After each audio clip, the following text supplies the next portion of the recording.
Hello again, HI 122. In this video I'm going to discuss the topics in chapter 17, and the first question is describe the decline of the Ming Dynasty in China in the 17th century. And they began to decline as a series of weak rulers led to an era of corruption, concentration of land ownership, and untimely peasant rebellions. Does that sound familiar? It's similar to what happened in the Muslim empires. There's tribal unrest in the northern frontier, and silver was cut off because of the pirates of the English and the Dutch. They preyed on these galleon trades between Asia and the Americas, and that really strained the Chinese economy. Plus, there's also some bad harvests. High taxes as well. There's always unrest throughout Chinese history on the border. And originally they had an alliance with the Manchus, also known as the Jurchen, the descendants of people who had briefly established a kingdom in northern China. The Manchus were a mixed agricultural and hunting people, and they lived northeast of the Great Wall. Today that's Manchuria. They were satisfied with consolidating their territory originally, and they didn't want to rule south of the Great Wall. But in the beginning of the 1600s, they had an epidemic and their population declined. And this helped spark a vast peasant revolt by Li Zhusheng. And he was a postal worker in central China, and he was dismissed from his job, so he is upset. And it managed to extend this revolt throughout the country. And eventually the last Ming emperor committed suicide, and those revolutionary forces ended the Ming Dynasty in 1644. He hung himself, the last emperor. This guy couldn't maintain power, though, and this was too big of a temptation for the Manchus, and they descended south of the wall, and they established the Qing, or the Pure Dynasty, which will last into the 20th century. And to many Chinese, this is foreign rule once again. This is the second question now. Describe the response, or explain the response of the Chinese to European missionaries, merchants, and the government from the 1500s through 1700s. It didn't have much of an impact at first. It was limited trade. The Portuguese were first to get there, and they would carry silk from China to Japan in return for Japanese silver. And eventually the Spanish got into this, using the Philippines as an anchor in the big galleon trade between China and the great silver mines in the Americas. More influential than trade was the idea of the Christian missionaries, the Jesuits, who were a highly educated Christian force. They were part of the Counter-Reformation of the Roman Catholic Church towards the Reformation. They are seeking to convert as many people to Catholicism as possible. And they're very familiar with European philosophical and scientific developments, and they could predict the exact time of a solar eclipse, which greatly impressed the Chinese, who view those events with extreme reverence. During the reign of Kangxi, arguably the greatest ruler in Chinese history, this missionary influence is tolerated. He ruled for 6 decades, and he helped pacify the north, and he made this dynasty acceptable, and eventually it becomes acceptable to the general population. And he cultivated support of scholars through a number of major projects.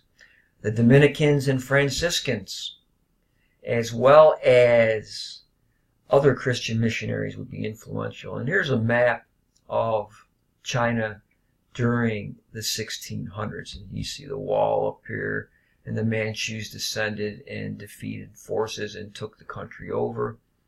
Pirates were always operating in the South China Sea. Originally, the Europeans, the Portuguese, established Macau, and they will expand that to other Europeans at Canton, and originally that was the only place any trading went on.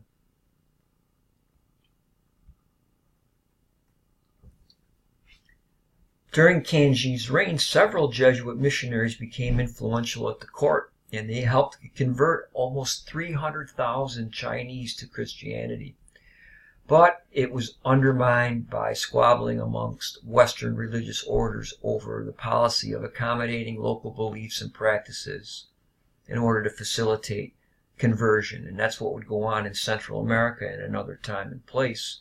The use of icons would be tolerated, which in some Christian faiths is idolatry and pagan practice and not to be tolerated. Some Dominicans and Franciscans complained to the Pope, probably more doctrinaire Dominicans and Franciscans. And the Pope issued an edict ordering all the missionaries and converts to conform to the official orthodoxy as set forth in Europe.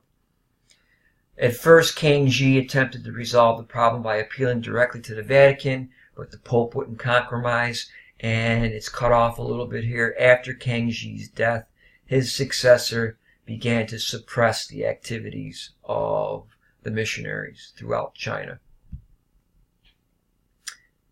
This leads into the third question.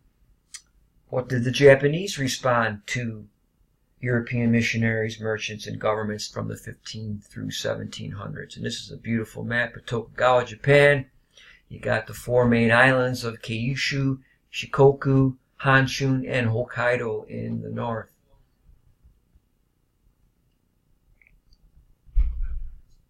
All the major cities, Kyoto, Osaka. Edo is today Tokyo. This is a beautiful black lacquer and gold leaf painting portraying the arrival of the Portuguese at Nagasaki. And the Jesuit priests go up here to their church that they had after they get out of the galleons and make their way through all the different folks welcoming them at first.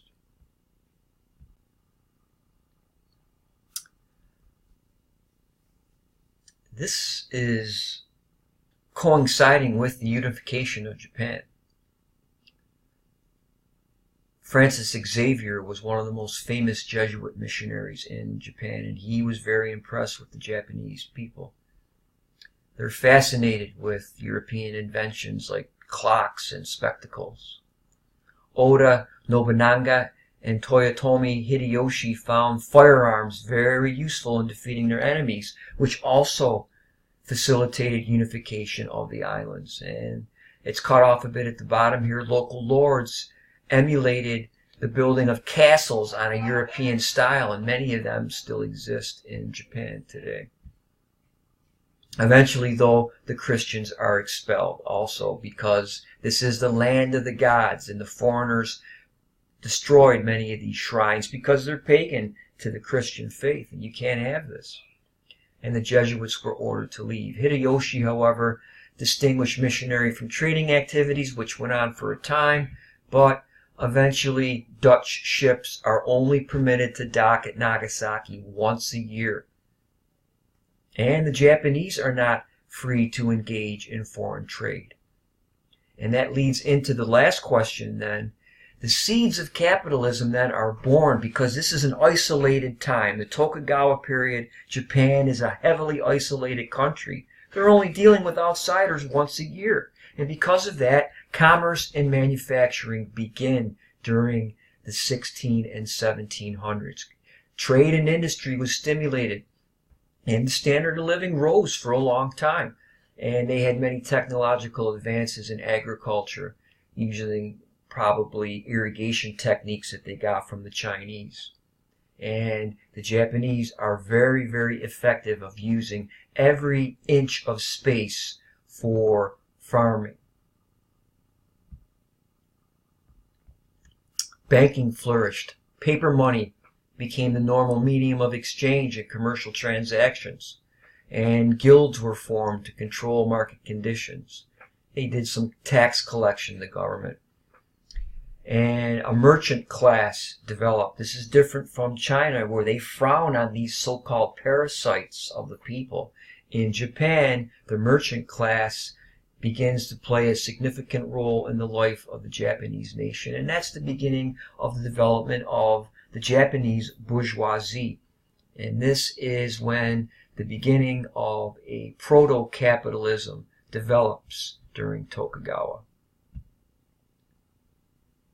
Cotton will be a major source of production other than rice, and it'll eventually become the cloth of choice for most Japanese. That's what's cut off at the bottom here. It replaces hemp. And they use cloth for all these different uses, for uniforms, matchlock fuses for their firearms, and for sails. Not everyone benefited. The samurai declined during this time. They relied on revenues from their rice lands, but it was insufficient to cover their costs, and many fell into debt. And eventually some of these are released from servitude to their lord, and they became masterless samurai, or the ronin, or wave men, who periodically revolted or plotted against the local authorities. And that is it for this particular chapter topics.